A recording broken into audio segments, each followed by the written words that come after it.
रामायण में एक प्रसंग आता है जिसमें माता सीता अशोक वाटिका में एक वृक्ष के नीचे बैठी रहती हैं और रावण बार बार अशोक वाटिका में आकर माता सीता को धमकाता रहता था। और जब भी लंकापति रावण उनके समीप आने की कोशिश करता था तो माता सीता एक घास का तिनका उठाकर रावण को सावधान करती थी और कहती थी कि वह उनके समीप न आए, अन्यथा उसका सर्वनाश निश्चित है। बहुत से लोगों को यह पता नहीं होगा कि रावण के आते ही आखिर माता सीता एक घास का तिनका ही क्यों उठाती थी। चलिए आज इस रहस्य से पर्दा उठाते हैं। तृणधरोट कहत वैदेही सुमिरि अवधपति परम स्नेही। लंकापति रावण मां सीता का हरण करके लंका ले गया। लंका पहुंचकर माता सीता रावण के राजभवन में न रहकर अशोक वाटिका में एक के वृक्ष के नीचे बैठी रहती थी।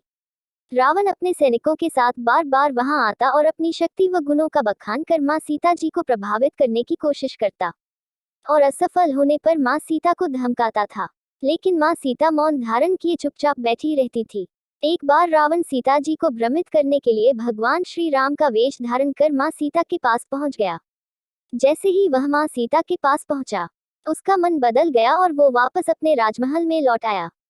उसे वापस आया देख रावण की पटरानी मंदोदरी ने उससे सवाल पूछा, आप तो राम का वेश धारण करके गए थे, फिर भी सीता को प्रभावित नहीं कर सके, क्यों? रावण ने जवाब दिया, मंदोदरी, जब मैं राम का वेश धारण कर सीता जी के पास गया तो सीता के प्रति मेरी भावना ही बदल गई। वह मुझे मां रूप में नजर आने लगी। मेरे मन एक सवाल आता था कि आखिर मैं जब भी आता हूँ तब सीता एक घास का तिनका क्यों उठा लेती हैं। रावण बार बार कहता था, मेरे जैसा शक्तिशाली व्यक्ति को तुम घास के एक मामूली तिनके से क्यों डराती हो। वह भी इसका रहस्य जानना चाहता था, लेकिन इस घास के तिनके का रहस्य माता सीता के अलावा कोई नहीं जानता था। यह बात उन दिनों की थी जब माता सीता का विवाह भगवान श्री राम के साथ हुआ। उसके बाद वह अपने माता पिता व जनकपुरी को छोड़ भगवान श्री राम के साथ अयोध्या आई। अयोध्या वासियों ने अपनी बहू का बहुत स्नेह से आदर सत्कार किया। माता सीता ने भी अयोध्या राजमहल के सारे रीति रिवाजों का बड़े ही प्यार व सहज भाव से पालन किया। इन्हीं रीति रिवाजों में से एक रिवाज ऐसा भी था जिसके अनुसार माता सीता को घर के समस्त लोगों को कुछ मीठा पकवान बनाकर खिलाना था। सभी परिजनों ने माता सीता का आमंत्रण स्वीकार किया और खीर खाने बैठ गए। माँ सीता ने सबको खीर परोस दी, लेकिन न जाने कैसे राजा दशरथ की खीर पर एक छोटा सा घास का तिनका गिर गया, जिसे माँ सीता ने देख लिया।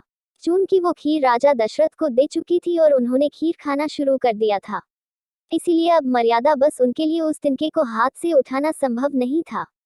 तभी माँ सीता ने दूर से ही उस तिनके को घूर कर देखा और वो तिनका जलकर राख हो गया।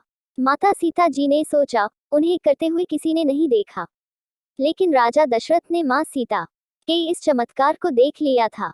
उस वक्त राजा दशरथ चुप रहे, लेकिन कुछ समय बाद उन्होंने सीता जी को अपने कक्ष बुलवाया और उन्होंने सीता जी को बताया कि आज उन्होंने भोजन के समय उनके चमत्कार को देख लिया था।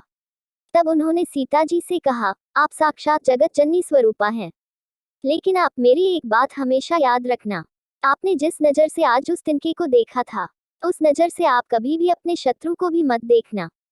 बस इसी कारण जब भी रावण माता सीता के सामने आता था तो वो उस घास के तिनके को उठाकर राजा दशरथ की बात को याद कर लेती थी। माता सीता चाहती तो रावण को पल भर में ही राख कर सकती थी, लेकिन राजा दशरथ को दिए उस वचन की लाज रखने के कारण वो हमेशा मौन धारण कर लेती थी और कहती थी कि इस तिनके की मर्यादा मत लांघना, वरना तुम्हारा सर्वनाश हो जाएगा।